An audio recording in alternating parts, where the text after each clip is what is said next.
Welcome, everyone. I'm Michelle Venditelli. I'm the manager of the preservation department here. And I want to tell you a little bit about our talk and about our speaker. So this week, the American Library Association has named this week Preservation Week in order to highlight preservation activities. We've decided to celebrate by showcasing one of our manuscripts from the John His collections called Mariam, I know I'm going to get it wrong, Miracles of Mary is what I should say. It's an Ethiopian manuscript that was brought to the Northeast Document Conservation Center for conservation treatment and for digitization. We've asked the conservator from NEDCC to come and speak about her process. I'd like to introduce you to Elisabetta Polidori, who's the Samuel Kress Fellow in Paper Conservation at the Northeast Document Conservation Center, the first independent conservation laboratory in the United States to specialize exclusively in the conservation and preservation of paper-based collections.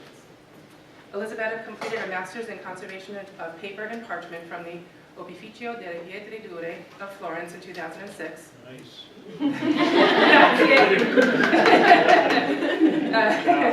Thank you. And the same year, she also attained her BA in art history from the University of Florence. After graduation, she started a long collaboration with the Pitti Palace Museum of Florence for the conservation of its collection of Chinese paintings. From 2008 until 2011, she worked in paper conservation at the Department of the National Gallery of Victoria, Melbourne, Australia. Subsequently, she served as the postdoc conservation fellow at the Freer and Sackler Galleries, the Smithsonian, and at the Claire W. and Richard P. Morse Fellow for the Advanced Training in Paper Conservation at the Museum of Fine Arts in Boston. Elisabetta is specialized in the treatment of Western artworks on paper, has a strong interest in conservation of Asian and Islamic art, and is a member of the AIC, the American Institute for Conservation of Historic and Artistic Works. Please welcome Elisabetta Polidori.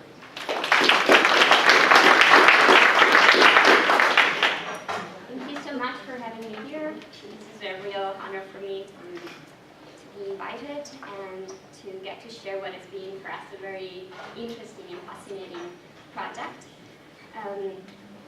Just a little context. This wonderful book, Miracles of Mary, arrived, as Michelle said, to NEDCC for a fairly discrete conservation project. So we were aiming at stabilizing the condition of the manuscript and preparing it for digitization. But we were immediately really fascinated by the unfamiliar beauty of this book, and you will see the reason why. So what was meant to be fairly ordinary or fairly quick, I would say, conservation project really developed in a more in-depth examination and study. So this is what I will be showing to you. And I would like to make a disclaimer, I'm a paper conservator, but I'm not an expert in Ethiopian manuscripts. But this is great for us to be able to share what we've been finding out so far and get also your input if you have any on this project.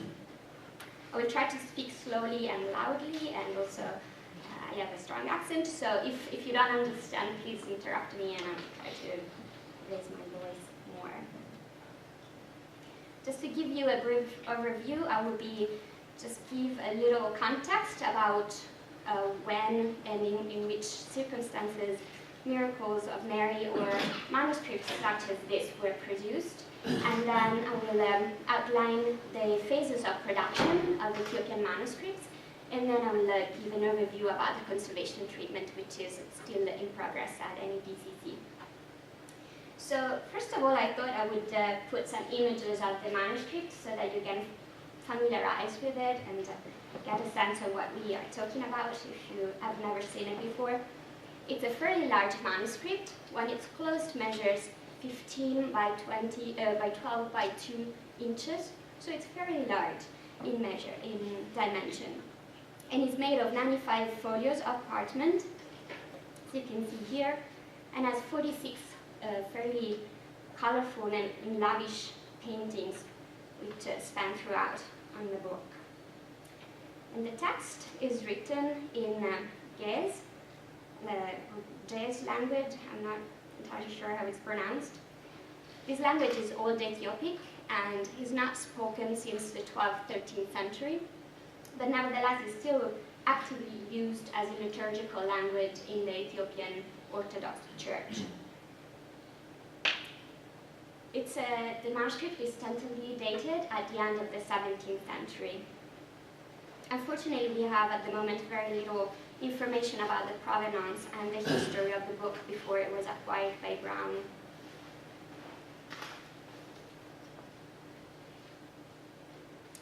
And here you see some more images.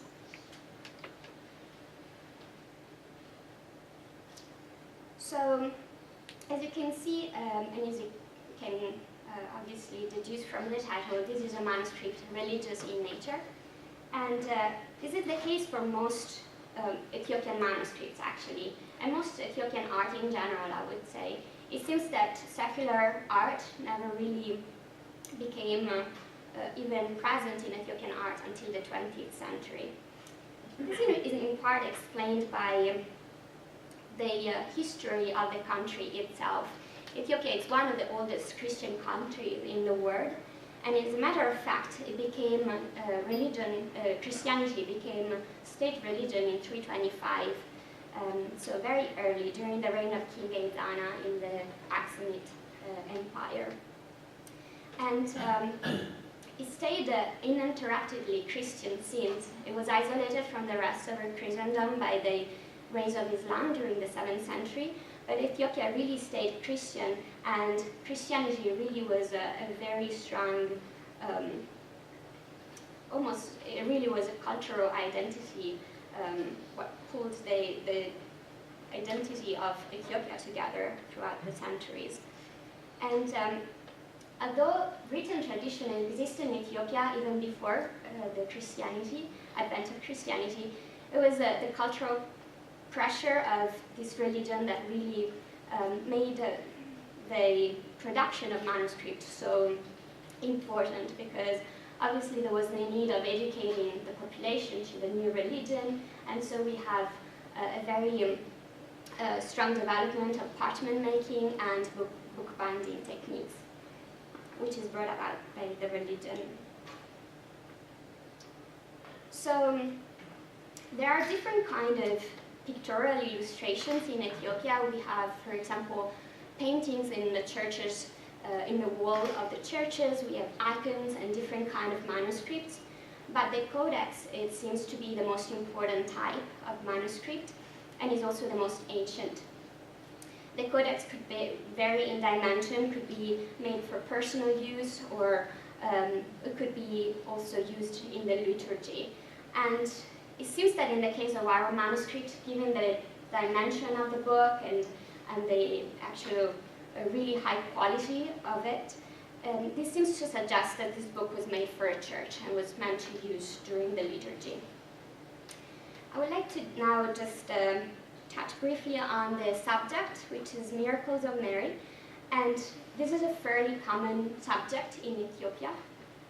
Although the first nucleus of the history, the miracles of Mary, originated actually in France, and at the beginning of the 12th century, there was a very devastating epidemic in France around 1128, 1129, and in a period of such a great despair, the histories about miracles intervention of the Virgin became really popular.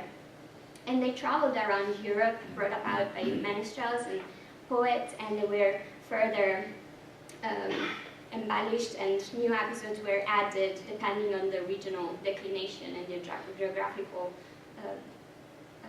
region. So we have different versions in Italy and in England, but eventually, through the Crusaders, the miracles of Mary arrived in Palestine, and from there in Egypt, and there they were translated into Arabic.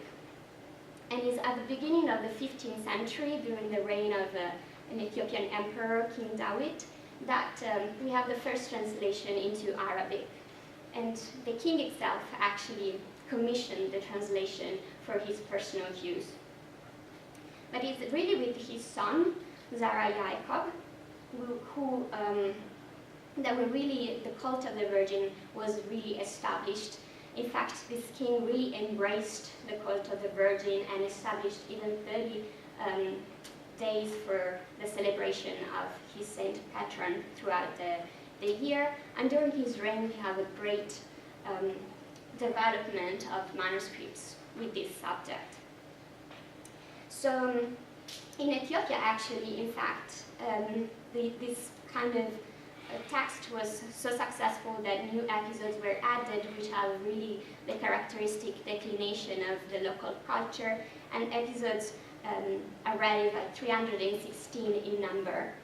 So they're really popular. We have many manuscripts which are made actually for the purpose of being used during such celebrations devoted to the Virgin. You see that in our book, the cycle starts with the Virgin and the Child, and the last painting is the Assumption, that you see at the bottom right corner. And the text is spaced out by, as I said, 46 other paintings. They are fairly colorful, organized against a very flat background, and we have, the Virgin has a fairly active and powerful role in all of them, as you can see. And generally in each painting we have several scenes which are condensed together without any dividing line.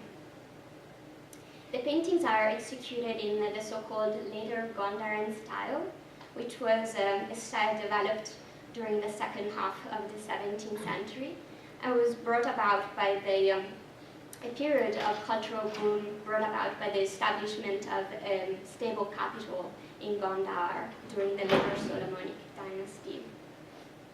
You can also notice in these images, but maybe more so in the previous ones, that each painting has a textile cloth covering them. They are stitched along the upper edge. These cloths apparently, as I found out, are more often than not imported into Ethiopia, especially from Egypt and from the Ottoman Empire, India, especially Deccan, and also from Europe, Italy and France. I'm not sure in particular about this case, but it may well be also suggested, particularly this really colorful silk textiles. They have reminiscent of Indian culture to me. Now I would like to show some slides which will outline the production of such manuscripts and the various phases. What seems to be very interesting about Ethiopian manuscripts is that their production changed really little, and still today the same materials and techniques which were used centuries ago are used for religious manuscripts. So really looking at the way they are produced today, it's like looking back in time, and we can get an idea about fairly reliable about a manuscript such as ours could be made.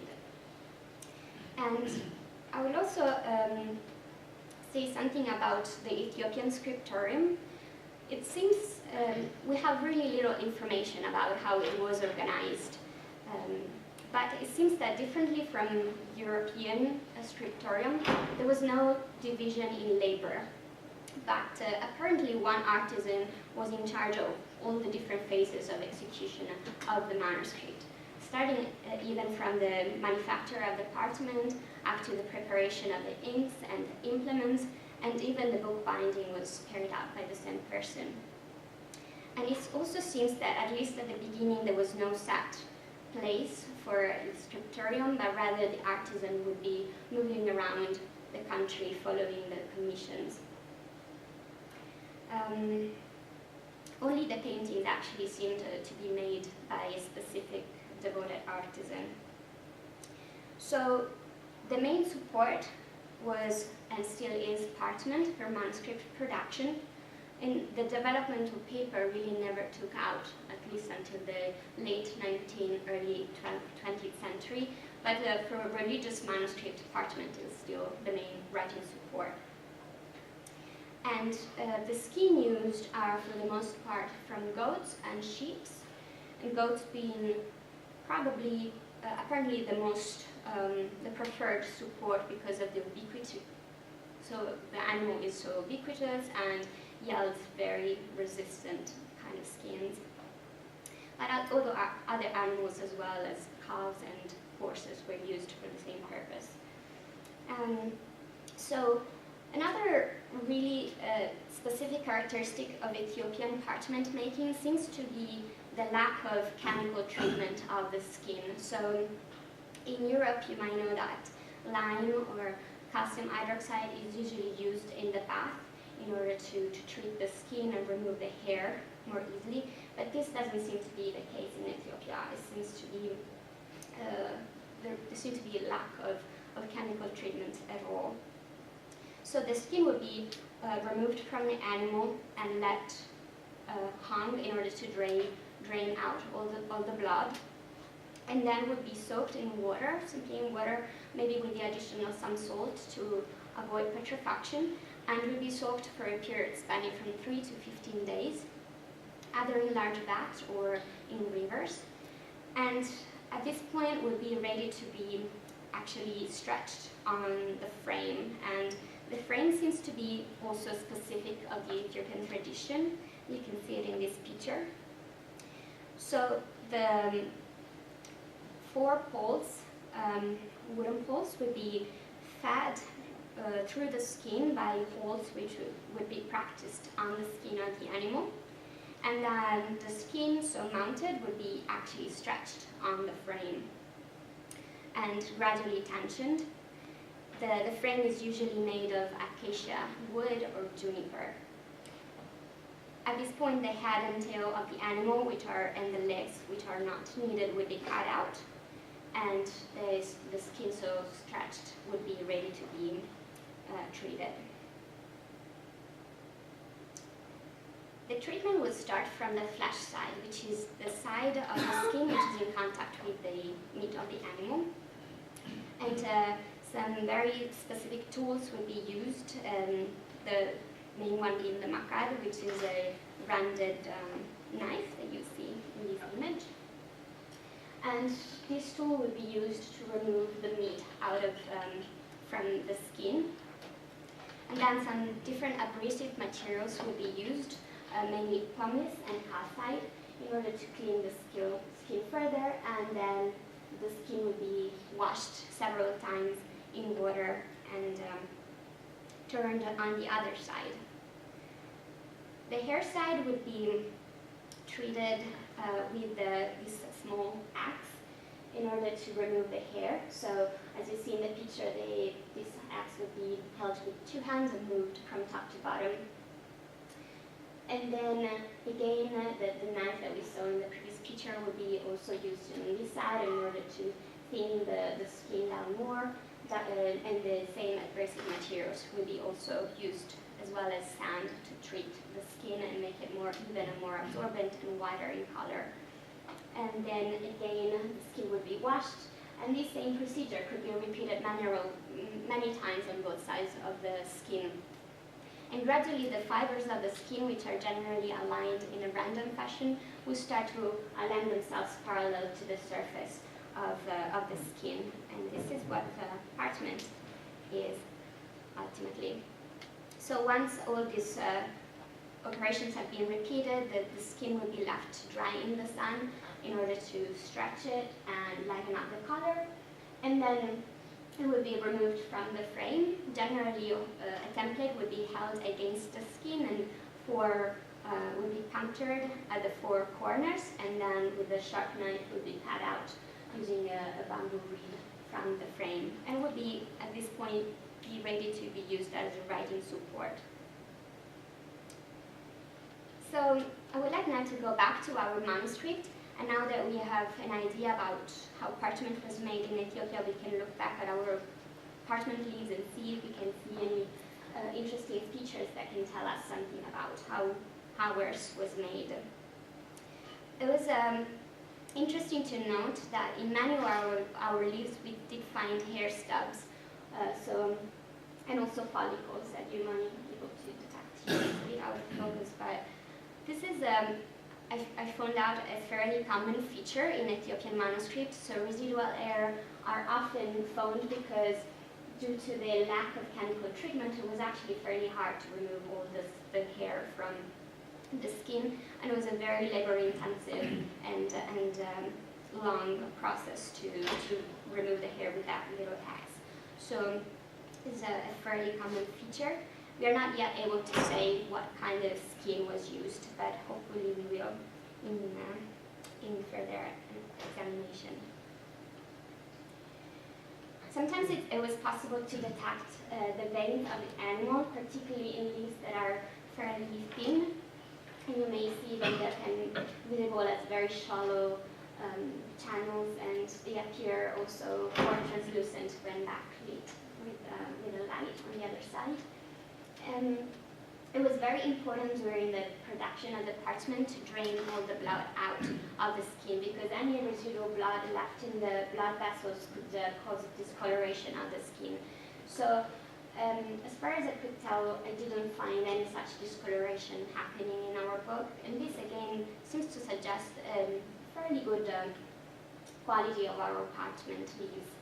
The leaves were also fairly even in color and in thickness throughout the book, and there weren't really major flaws in the leaves. So it seems that our parchment maker was a fairly experienced one. Other features that are related to the animal from which the skin was obtained are the skeletal marks. These appear sometimes as a darker marks in the skin, and are the areas that are above the bones of the animals.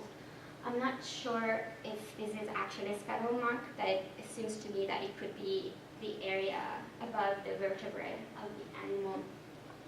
Other things that we can notice are the scar tissues, for example in these two details.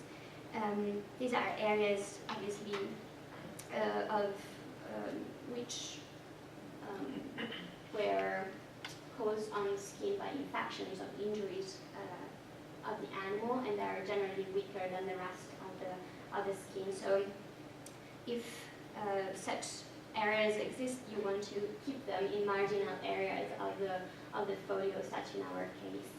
But really there were only few instances of such scars in our manuscript. So again, this seems to be a fairly high quality parchment here. There are also some features which are instead related to the manufacturing process. Such features are striations, and I think these kind of marks may be striations, I'm not entirely sure, but striations are sort of marks which are accidentally made on the skin by the manufacturer or the parchment maker when using the knife in order to thin down the skin.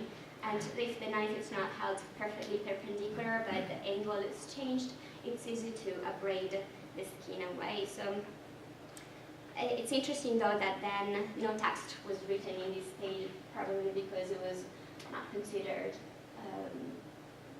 appropriate, and I find it interesting to note that an entire page would be left blank. So this again seems to suggest to me that there was no scarcity of material, and as a matter of fact, the borders of the book, the margins left blank in the book, are actually quite wide, so it seems that there was no necessity to use as much as possible of the page, but there was an abundance of material that could be used and left blank for aesthetic purposes. Also, sometimes we see holes, such as this one. I could find only one over 95 pages, so again, this is a good sign. It was easy to create a hole on the skin while it was stretched on the frame, and also a very small cut, if it wasn't stitched right away, could really easily enlarge and become a hole when the skin was stretched. So I would like now to go back at the production of the parchment, the production of our book, sorry. And so we are at the point where the skin is being cut out from the frame and is ready to be used as a writing support. And at this point, our artisan will generally hold a template against the folio. Using this template, will prick the parchment at regular intervals along the upper and lower edge and along the lateral edge. In this case, I think he used the tip of a sharp knife as suggested by the sort of elongated shape of the holes, but Also, an awl could be used for the same purpose, and in that case, the holes would be rounded in shape. And you may be able to see, hopefully that will make it easy, that using these holes as a reference point, the artisan would then score the parchment using a bamboo ruler and usually the blunt side of a knife or a blunt awl, starting from the vertical lines and then the horizontal ones. And this would obviously serve as a guide for the writing, and also at this point the areas for the paintings would be also set up. And interestingly, the scoring of the parchment is always done on the flash side of the skin. And then the page would be rubbed with limestone in order to make it more receptive for the ink and the various media. And at this point, the parchment will be ready for writing.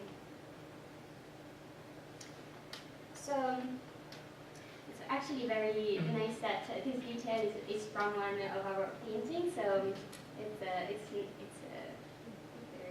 I like it, that we can see actually in our book how the book was made.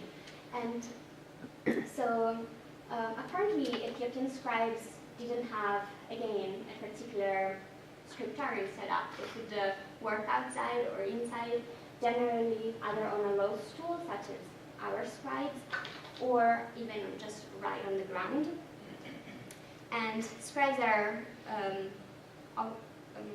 always members of the clergy, and this makes sense being the manuscripts always religious in nature.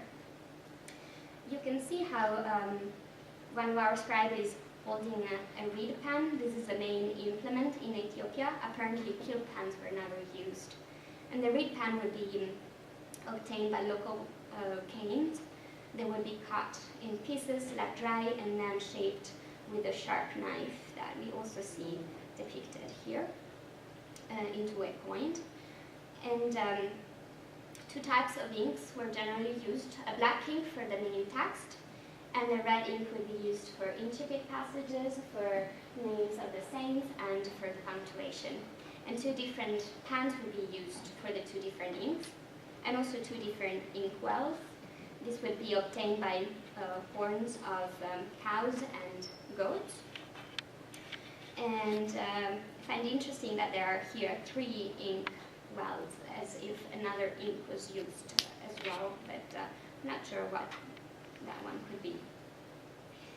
So the ink wells would be either pressed in the ground, or they would be pressed onto an inkstand made out of straw or mud, which could be also easily moved around.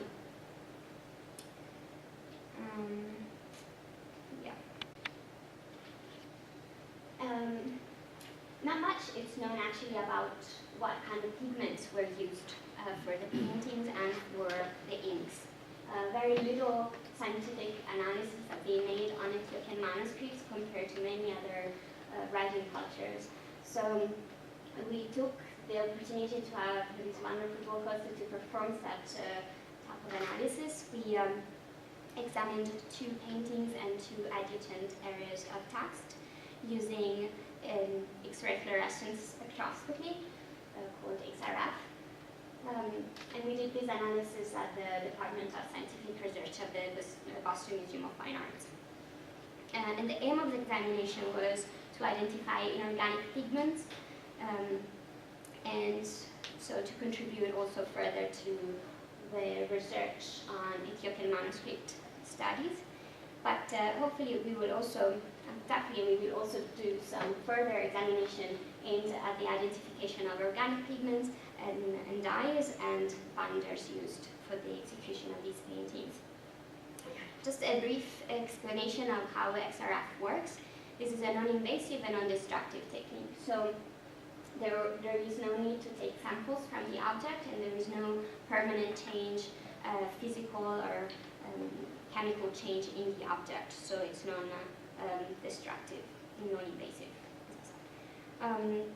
And it works with the X-rays. So a very small area of the painting, you can see here. It's less than 1 millimeter in diameter. It's hit by X-rays, and the material re-emits X-rays in turn. These X-rays are examined by the machine and are interpreted in terms of the spectrum that you see in this image. And the peaks that you see in the spectrum correspond to the chemical elements present in that particular area. But XRF is able to detect only inorganic pigments because it can detect only chemical elements with the atomic number equal or lower or higher, than sulfur.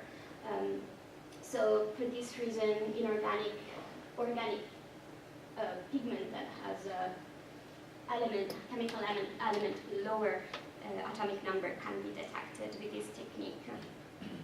But nevertheless, we could in this phase identify a lot of the pigments used for this painting. And we analyzed first of all the parchment alone, and we did find the presence of calcium, which is coherent with what we learned about how the parchment was made and was treated with carbonaceous stones such as calcite. We analyzed the ink, and very interestingly, we found the presence of iron in these areas. So this is something that we still have to investigate further, because all the sources that I read so far really acknowledge the use of carbon-based inks obtained by the carbonization of organic matters, vegetable and animal products, but nobody yet refers to the use of arangol ink. So hopefully we will be able to have some new information maybe that we can contribute with. The white was identified as gypsum. We did find that this red pigment was used really abundantly throughout the book, and was identified as well as, both for the paintings and for the text, and was identified as mercury sulfide. And this is a pigment which is known since antiquity.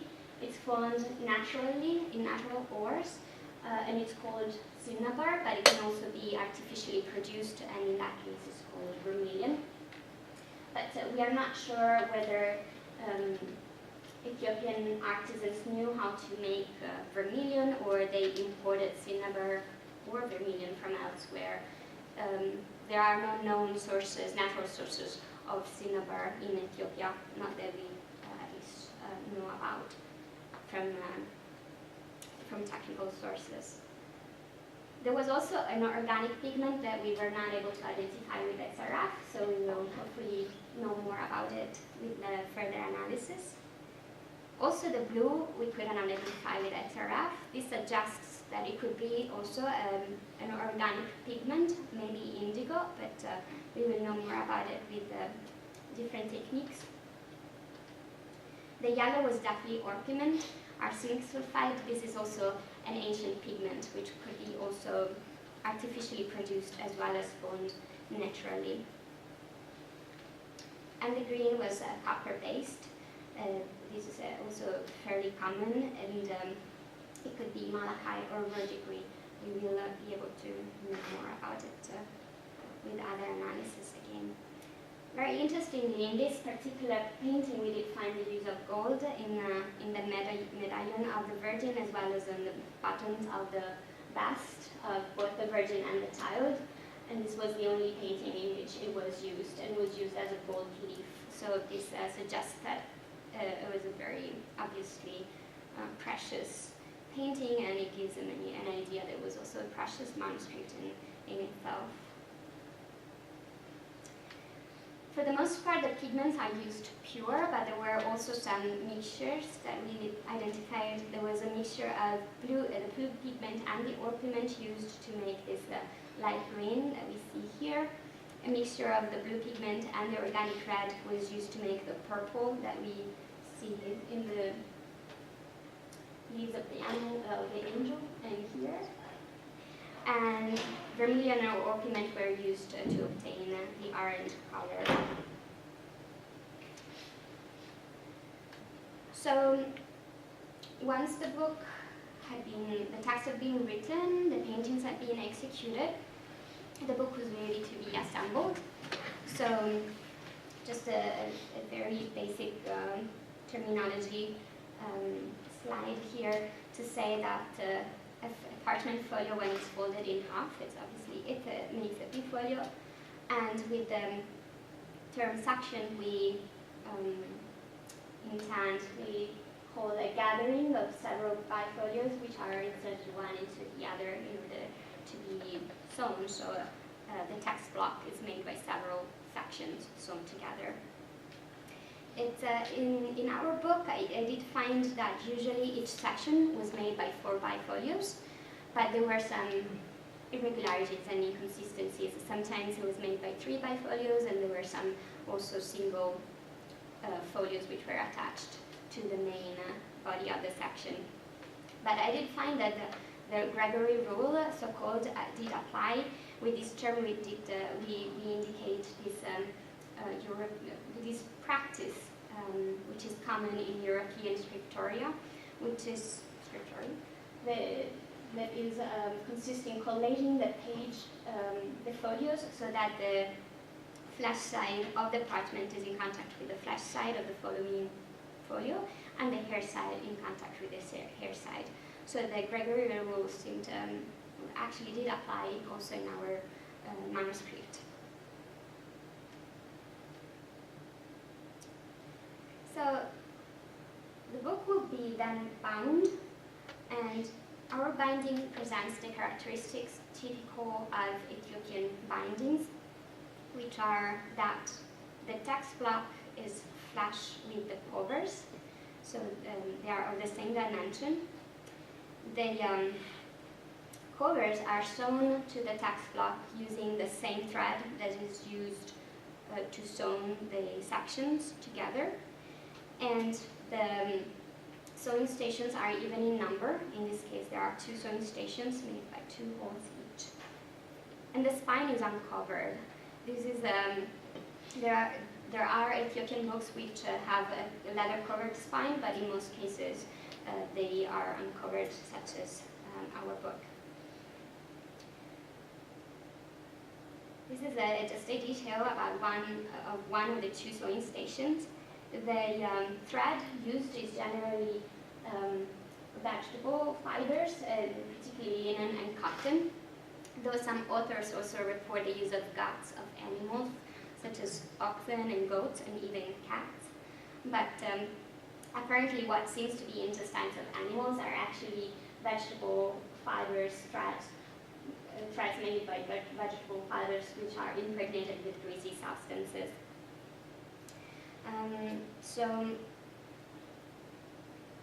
the actual sewing, it's a fairly simple type of sewing called, it's a link stitch sewing, which consists in one length of thread used for each of the 2 sewing stations and 2 needles inserted at the 2 ends of the thread. So each of the 2 needles would do the same operation throughout the book. So it will go inside each of the sections, inside the centerfold, and will come out at one of the 2 ends, will make a loop anchoring to the previous sections, and will go up again, going through the centerfold of the next section, coming out again through one of the 2 holes and going up in this way, anchoring each of the sections. And the other side of the other end of the thread could do exactly the same procedure, going in, making the loop, in again, the centerfold, coming out, etc. So also the same thread, as I said, is used to anchor the wooden boards to the text block. So this kind of sewing is very nice in a way because it can allow the book to open really without any constraint, but at the same time it has an inherent weakness that if the thread breaks at any point, there is a failure, then the whole text block falls apart because it's one thread used through, one for each of the 2 sewing stations used throughout the book. So it's also a fairly delicate binding at the same time. So the covers used generally are made of very simple wood, just wood. But for more elaborate, more valuable manuscripts, such as ours, the wood could be covered in leather. Generally goat skin, which will be tanned with the leaves of a local plant, amadmalo. And also the wood itself could be a local wood, such as the Cordia africana, Wanda, or the Africana, Waria, but also cedar wood, eucalyptus, acacia, and juniper could be used. As you can see, it's common with leather binding to find also geometrical decorations arranged around a central cross. And the leather usually also covers about 1/3 of the inner side of the board, and the remaining surface is covered with the colorful textile that we see here.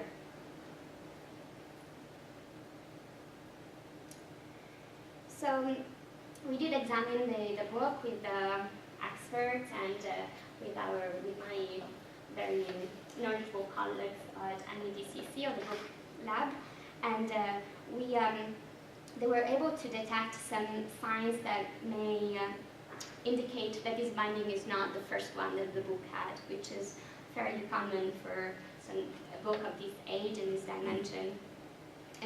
For example, they noticed the presence of holes, which are located at about 1/4 from the head and tail of the text block, and they may be vestiges of former end bends. End bends in Ethiopia are generally made of 2 tongues of leather, one inside the other, like as you can see here. But generally, when you have end bends, you also have a leather-covered spine, because the end bends will be sewn through the spine of the book, as you see in this one feature. So it is possible that our book at some point had a different binding, and a leather, and the spine would have been covered. But nevertheless, also the binding that is the current binding is still very coherent with the age and the geographical provenance of the book. So this was it about how the book was made. And now, before concluding, I wanted to obviously give an overview about what we are doing in terms of conservation. And actually, as I said at the beginning, the book it's really in good condition, so it doesn't need a lot of conservation treatment. And this was more an opportunity for us to learn something about Ethiopian books, which I didn't know much about, so it was a great opportunity. But the book binding is actually in good condition. It opens really nicely. It's very stable, and the parchment is also in very good condition. There is some planar distortion, but this is natural and is due to the hygroscopic nature of parchment itself. So our attention is now focused on the paintings, because also I should emphasize they also are in good condition, surprisingly good. But there are some instability of the media, which is again natural, considered the movement of the leaves and the age. As a matter of fact, instability of the pigment can be due to different reasons, really. It could be due to improper preparation of the parchment and the pigment, but also to the characteristics of the pigments themselves that may be less compatible with the parchment. The binder can desiccate over time and lose its adhesive power, and obviously the flexing of the pages can create some stress on the page surface. And also the presence of this cloth, if in one hand protected the paintings, you can see that in some cases the cloths are fairly torn and wrinkled, so this can also have created some abrasion on the page surface. So we did find 3 kinds of problems in terms of media instability. In the area which are painted with copper-based pigments, you can see that there is a sort of crumbling happening.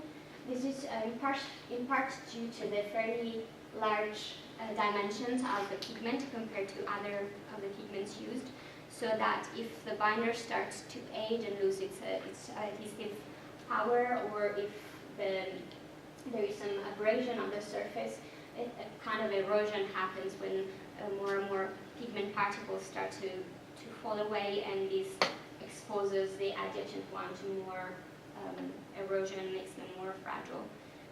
Although it does look really scary under high magnification, this is not actually a really active kind of condition issue. So it's actually fairly stable. It's not really severe. So we will obviously examine all this area and make sure that no further loss is happening, but they are overall fairly stable. I noticed another kind of media problem, which was related to the ink, and you can see that there is an overall cracking of the ink, and sometimes this leads to some flaking. It seems to me that this is really related to the kind of binder which has been used for the ink. As you can see in this image, the inked area are way more glossy than the rest of the paint, and so a different kind of binder must have been used that either cracked upon drying or upon aging. And so hopefully when we will be able to identify the binder, we will also know more about this condition issue. And then there are these areas which tend to lift and flake off, and they are particularly located in the eyes of the figures. In this case, this, which is a very unfortunate phenomenon, actually at least showed us the presence of an underdrawing here, so at least provided some further information about how the paintings were made.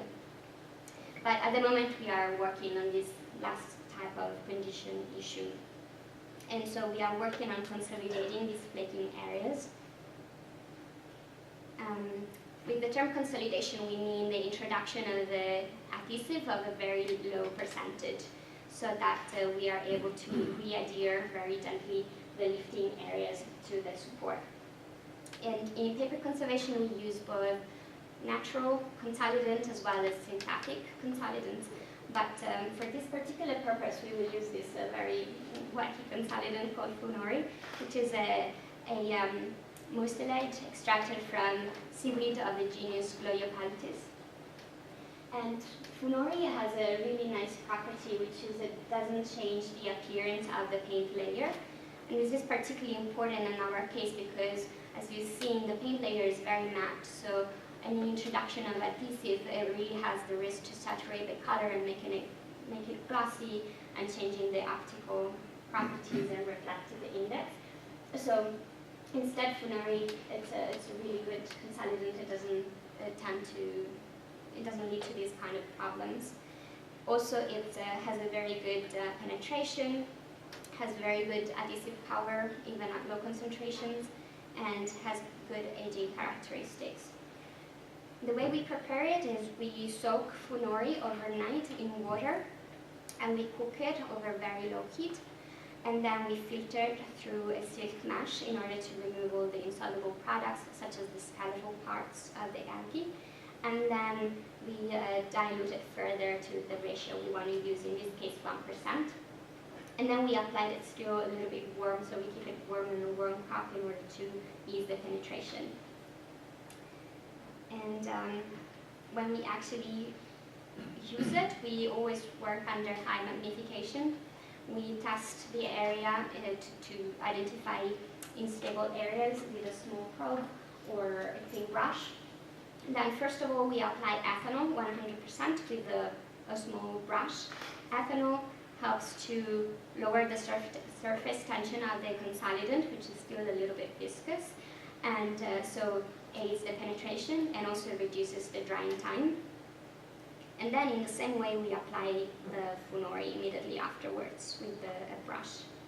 Then we wait that the consolidant has been absorbed by the paint layer, so that the area is not in any way too sticky, but still not dry, so that we can very gently rub the area with the Teflon spatula using an interleaving material such as polyester web to avoid the direct contact with the painting surface.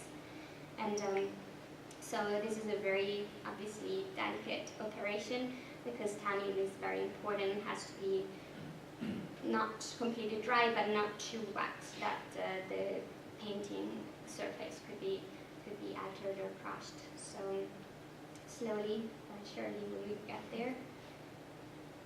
And now I thought it would be interesting to throw out some of the thoughts that are bouncing around the lab when we discuss a treatment like this. For example, what to do when a very important component of the book, such as the clots, may be causing some abrasion of the painting. But they are obviously also a very important part of it, so we want to alter the artifact as little as possible. So this is my first instinct was, well, maybe we can insert some interleaving material between the clots and the painting, and therefore avoiding the direct contact. But then obviously, anytime that you introduce a new material in an object which is so complex and is being, kept in very good condition for all these centuries, you also have to wonder if you are going to alter a sort of the balance and equilibrium that is being proved to be successful really overall. So, for example, if we introduce 46 interleaving folios between over the paintings, then we will also increase the volume of the text block, and this could create stress on the binding. So we felt instead that we really should be tiptoeing in with the conservation and do the little as possible, stabilizing the condition, but also leaving the book with the least trace of intervention as possible. And instead, we really should focus on the preservation and the prevention of further damage. So in this regard, the book has been digitized by the imaging department of NUDCC so that it can be really easily consulted and accessed through very high-resolution images.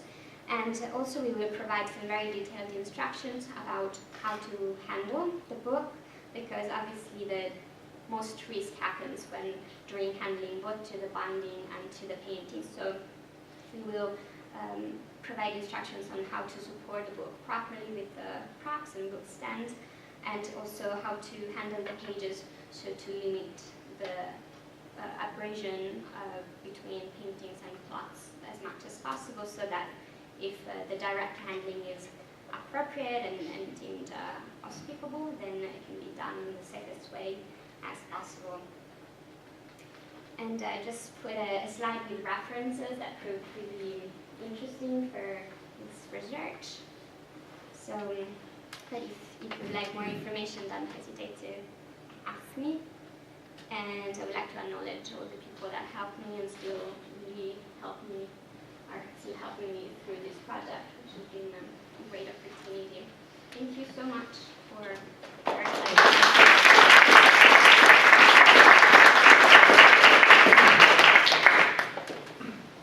So you didn't find the Ark of the Covenant in there? Yeah, but there are a lot of arcs throughout the painting, so we need somebody that is able to read his gaze, whatever, because it's hard to know what's going on there. Yeah. How long do you think it'll take to conserve that book? Be careful, you're in the brown. Right. Putting me on the spot. That's the problem. For us, it's such an opportunity, so we can do it really fast. But we were just kind of old. So they need to, I think they need to pull me off a little bit. Keep poking at and doing all these X-rays and fancy techniques, because it's an opportunity, But yeah, the treatment itself, it wouldn't take long. So if you want it back, we can hurry up. I have a question. When you were talking about the book being the product of one artisan, Yeah. and then is that distinct from the scribe and the painter, or is it one artisan would manufacture the book do the writing and the painting? Yeah, so that's as I said, I'm not an expert in Ethiopian, so take my word for what it is, but I did definitely find some more, specialized authors that say that actually one artisan was in charge of the whole procedure, except the paintings that were usually the production of the painting would be charged to a different artisan. So, but the rest, the manufacturer department until the bookbinding would be done by one person. And then one painter, not multiple painters, probably. Well, that I am not sure because I did find some. I am not entirely sure, but it seems to me that there are some stylistic differences throughout the book. So it seems to me that it's not the hand of just one person. And I did find some people describing exactly how these paintings were made by it. They don't say how they think that they are made in that way, so I don't feel confident really at saying this is the way. But they say, for example, that one color was applied throughout, and then the next color in order to limit the change of the brush and the labor that would be involved with that.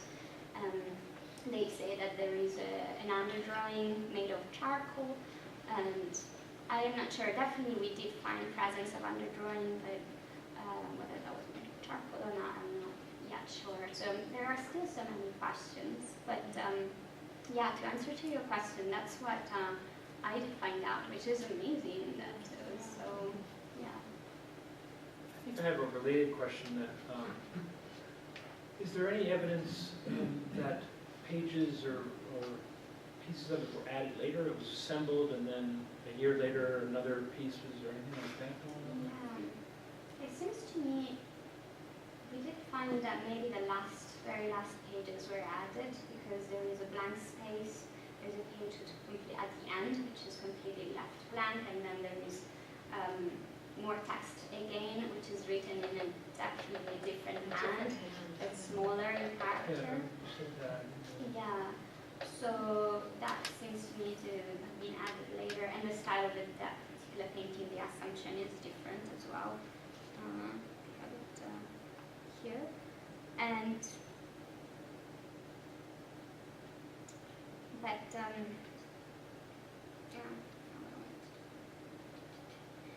So it seems to me that there have been some alterations, but also the fact that the patience.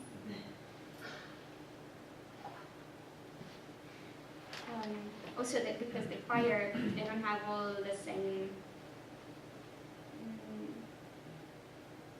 Yeah, this painting to me seems different, and whilst the other ones are really well, the text has definitely been decided in advance where the painting was going to be. This one is a bit more sloppy. There is this text here and this page cut out.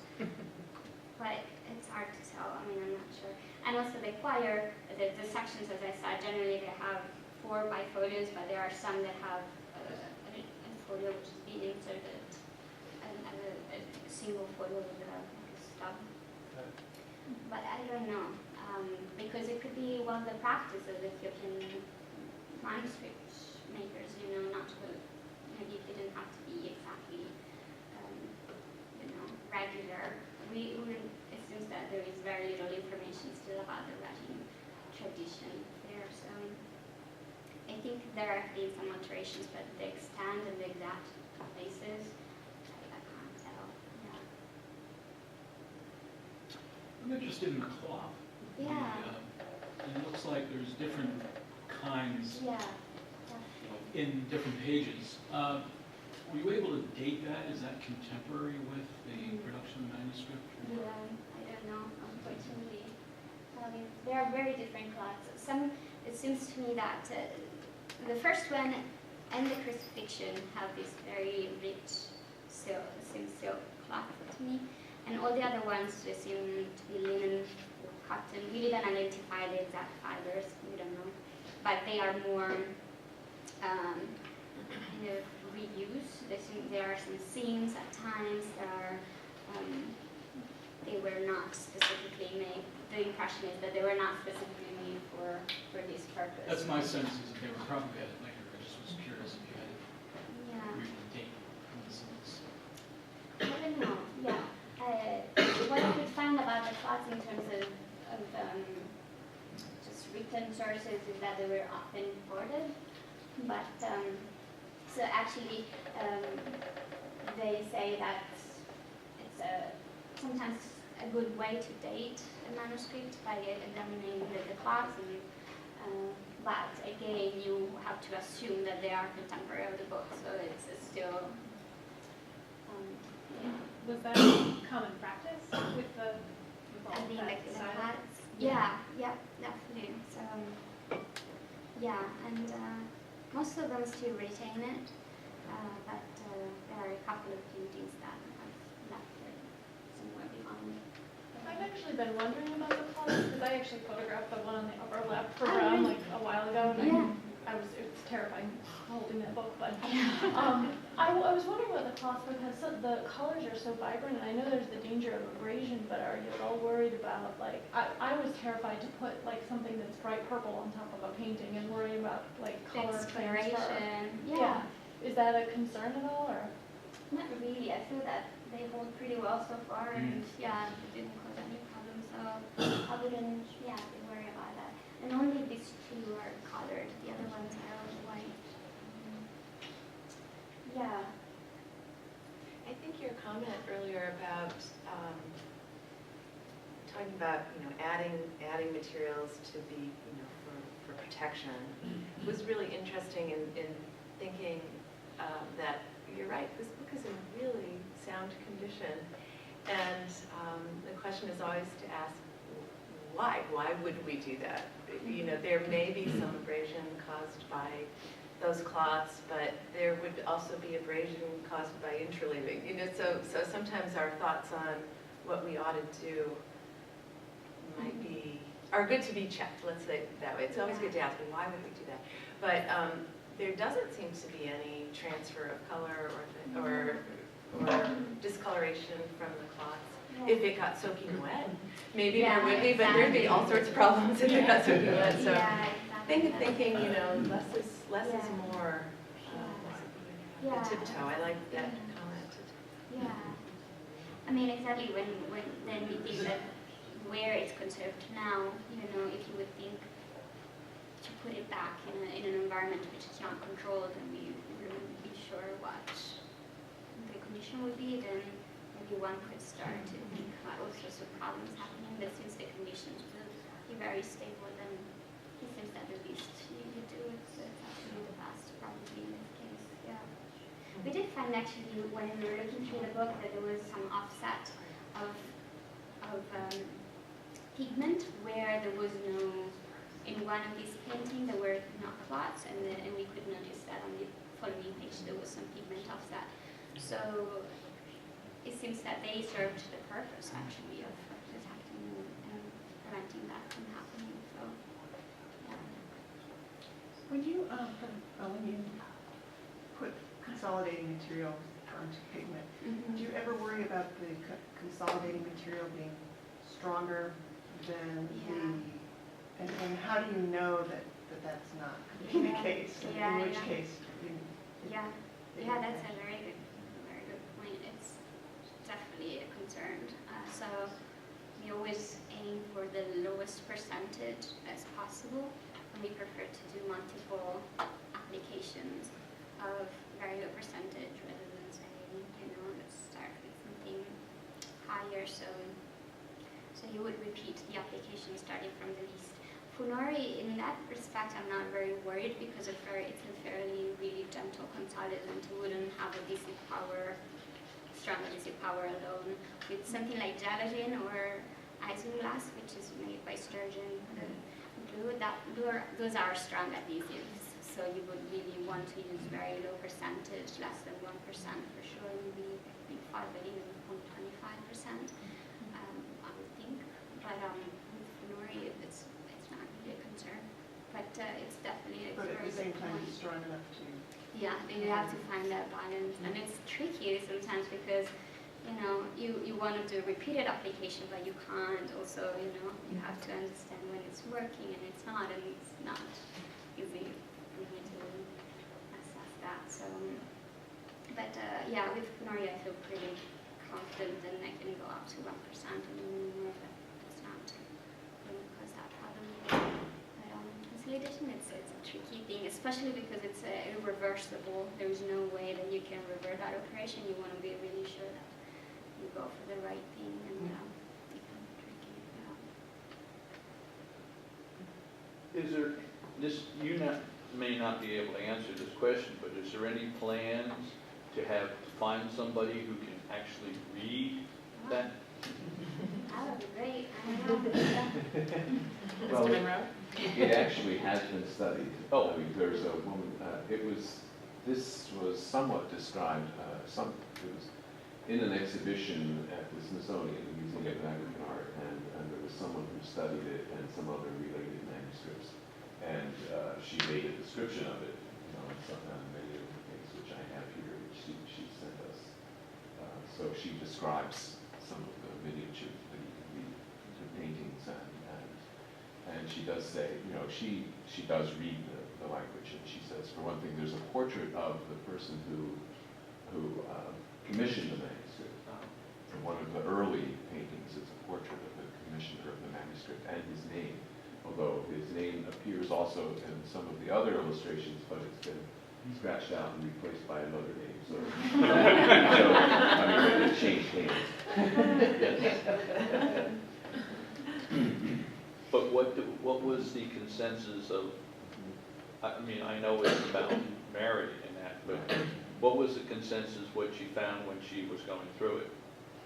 Well, she was looking at, she's an art historian. She was mainly concerned with the paintings, and she, especially this particular exhibition, was called African Cosmos, and it was about astronomy and things like that. So she exhibited the painting of the crucifixion there with the star. And so she was interested in that kind of thing. But I think there are other, she does describe many of the paintings, not in the exhibition, but Yeah. in what she sent us. Okay, thank you. That brings up, I was very curious about the manuscript writers in the fourth painting there. And was there any kind of self-consciousness where the artists themselves might put themselves into the works that they were working on? Yeah, I don't know. But you wonder if they might be them. Yeah.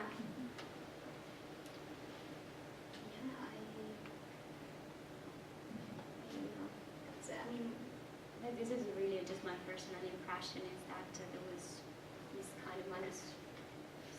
There is no such thing like the artist figure. But there are some known artists in Ethiopia, especially in icon paintings, even during the 15th and 16th century. But I can't say for sure. I mean, I'm not really knowledgeable enough about this too. But this is, it's a really nice idea.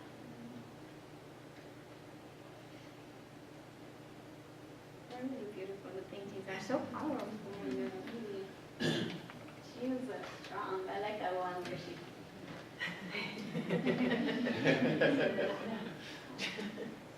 breathing back from the tables.